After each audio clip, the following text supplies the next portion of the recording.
Hello, this is CecilSunkure's, and I'm going to go ahead and go over with you guys the final video that is going to be on building placement.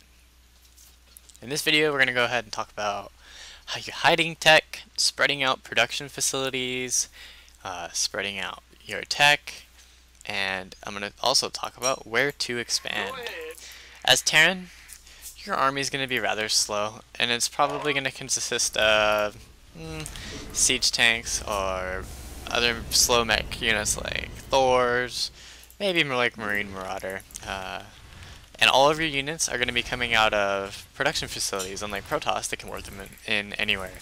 As such, your army is going to likely be rallied to one location and walk on foot. So it's going to be slower than and less mobile than Protoss or Zerg armies overall.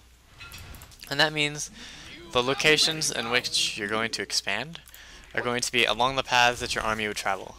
If most of your production is in this portion of the base, your army is going to be traveling like this on the minimap out into the middle. So you're going to want to expand along that line. Your first expansion would be the closest. Your natural expansion. The next one would probably be over here. Although, if your opponent is spawning in this bottom location and you're at the top, you might even expand here at your third, because your army is going to be going in this direction, traveling down towards the enemy. In which case, your third base would be right there. Right there. So, assuming my opponent is on this side of the map, I'd absolutely take my third base here, and take my second base here. Now, assume for a moment that I'm a Zerg player. If I were a Zerg player, and I spawned here, and my opponent spawned here, and say my opponent is a slower base, Protoss or Terran, probably, let's say Protoss, I'd want to expand for my third base. I'll probably take this one because it's so easily defended, but after that, I take either this base, this base, this base, this base, this base. All of these ones are out of the way and far away from the Protoss player, which means you're going to want to take those over something like right here, or right here, or even right here.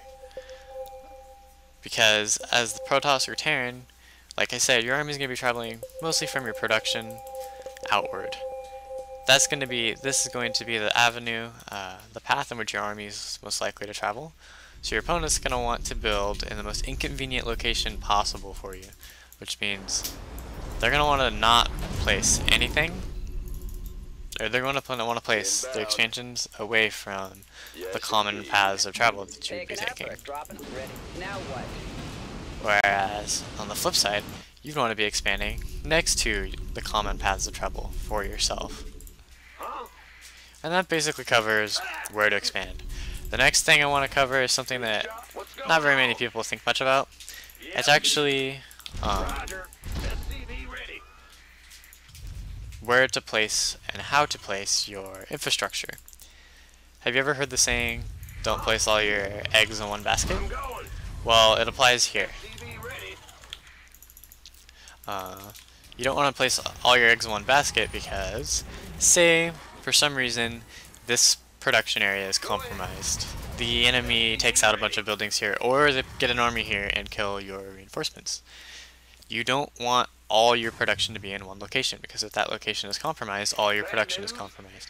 So when you take another base, go ahead and place production at your next base. That will get you rallying a lot of units from a lot of locations, instead of rallying all your units from a few or only one location at worst. I took this base, cool. I'm gonna go ahead and add a couple barracks here and here.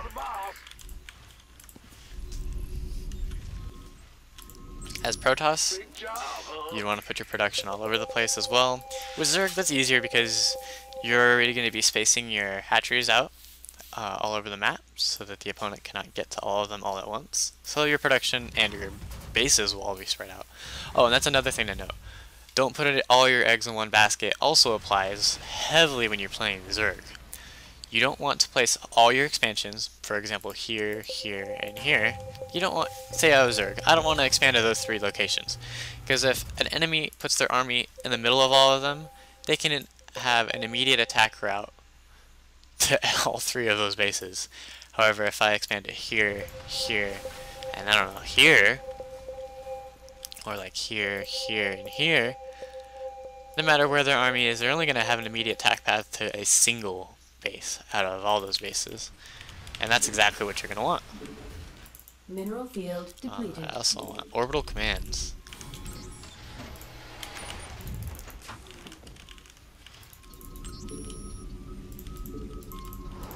And I want some meals. Not enough energy. Alright. And the very last thing I wanted to take a quick note of was line of sight. If you're playing against the Zerg, Upgrade you're generally going to want line of sight of your entire base to protect from Nidus Canals. If you are playing against an opponent that is harassing and dropping you a lot, you're going to want to centralize all your buildings in the middle of an island. And what I mean by the middle of an island is, for example, let's take right here as an example.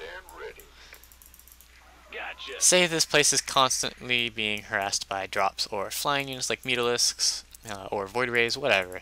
It's constantly being harassed by air units.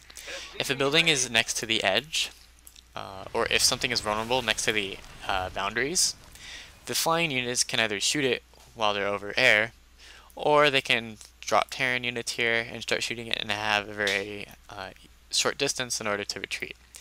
If you have this base set up differently, this is just an example. It might not be a realistic to place your barracks here, but it'll get the example done.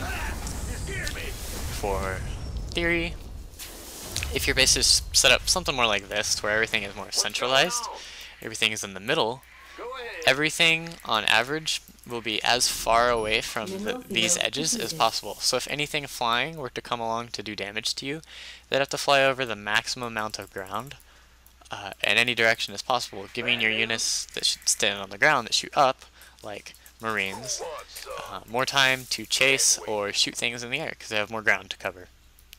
And that covers all the topics I wanted to cover.